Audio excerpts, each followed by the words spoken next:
কোনো ব্যক্তি যদি ঘুমাইতে গিয়ে বিছানায় উঠে 33 বার সুবহানাল্লাহ, 33 বার আলহামদুলিল্লাহ, 34 বার আল্লাহু আকবার এই জিকিরটা আদায় করে, আল্লাহ পাক সে যদি সকাল থেকে একেবারে ঘুমাইতে যাওয়ার আগ পর্যন্ত শুধু পরিশ্রম আর পরিশ্রম করে, কঠোর পরিশ্রমও করে, তার শরীরে যত প্রকার ক্লান্তি হয় এই জিকিরটা করার কারণে আল্লাহ পাক সমস্ত ক্লান্তিগুলো দূর করে দিয়ে সকালে সে ঘুম থেকে ওঠার সাথে সাথে সম্পূর্ণ সতেজ অনুভব করবে। শারীরিক ব্যথা থেকে শুরু করে সমস্ত শারীরিক বঞ্চনা, যতগুলো ক্লান্তি আছে সমস্ত কিছু থেকে দূর করে সকালে সে একেবারে ফ্রেশ মাইন্ড নিয়ে আবার ঘুম থেকে উঠবে।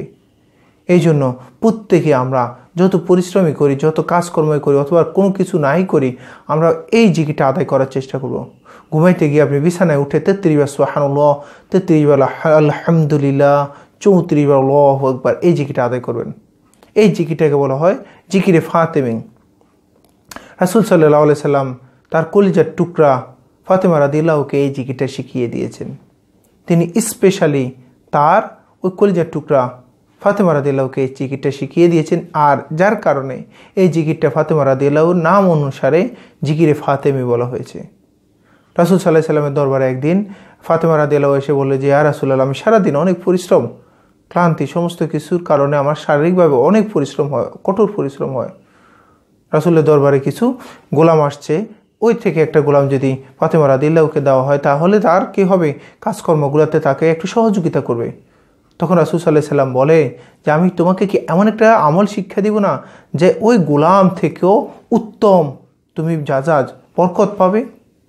তখন ফাতেমা সাহাবা আজমাইন থেকে শুরু করে সবাই প্রত্যেকেই আমলের প্রতি অনেক আগ্রহ, অনেক গুরুত্ব ছিল তাদের। ওনারা যখনই আমলের কথা শুনতো সমস্ত কিছু ছেড়ে দিয়ে আমলের দিকে মনোনিবেশ করতো। তখন ফাতেমা রাদিয়াল্লাহু বলে যে, হ্যাঁ আব্বাজান, আমাকে অবশ্যই এই আমলটা শিখিয়ে দিন।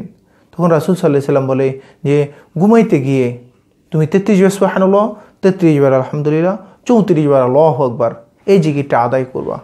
তুমি সারাদিনে যত কঠোরই পরিশ্রম করো, যত ক্লান্ত থাকুক তোমার শরীরটা, তুমি যদি আমলটা করে ঘুমাইতে যাও সমস্ত ক্লান্তি আল্লাহ পাক দূর করে দিবে। সকালে তোমার সমস্ত একেবারে যত ক্লান্তি, ব্যথা, যা কিছু আসে সমস্ত কিছু দূর করে দিয়ে একেবারে ফ্রেশ মাইন্ড, সতেজ মন নিয়ে তুমি কি করবা, আবার সকালটা শুরু করতে পারবা। এই জন্য আমরা প্রত্যেকেই, আমরা অনেক কঠিন কাজ করি। যারা লোহায় অনেক সময় দেখা যায় পাথর ভাঙার মেশিনগুলোতে অনেক সময় বিভিন্ন ধরনের মাটি কাটার কাজ, গাছ কাটা, এরকম অনেক কঠিন কাজ করে। এই সমস্ত কাজকর্মগুলো আপনার শরীরটা হয়তো দেখা গেলে কি সন্ধ্যায় রাত্রে আপনি যখন শুইতে যান সারা শরীর শুধু ব্যথা করে। এইরকম অবস্থায় আপনার এই ক্লান্তিটা দূর করার জন্য আপনি আমলটা করতে পারেন। ইনশাআল্লাহ আল্লাহ পাক আপনার শরীরটা একবার সম্পূর্ণ সতেজ করে দিবে।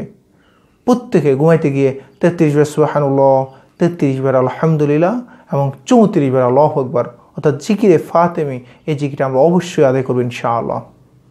আসসালামু আলাইকুম ওয়া রাহমাতুল্লাহি ওয়া বারাকাতুহু।